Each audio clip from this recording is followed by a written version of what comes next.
Hello everyone, this is Hans, a Swiss lathe manufacturer. I'm Sonia. Today, I'd like to introduce an auxiliary equipment of Swiss lathe, automatic feeding device.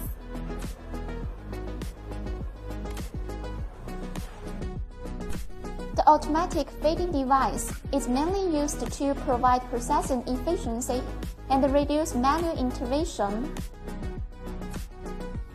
Another is to prevent parts from falling directly from the spindle or secondary shaft in the production process, causing damage to part.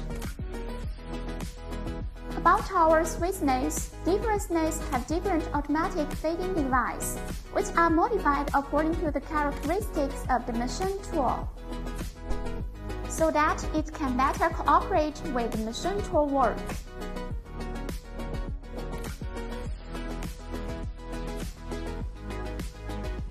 That's all for today. If you like our video, please follow us. If you like our machine, please contact me.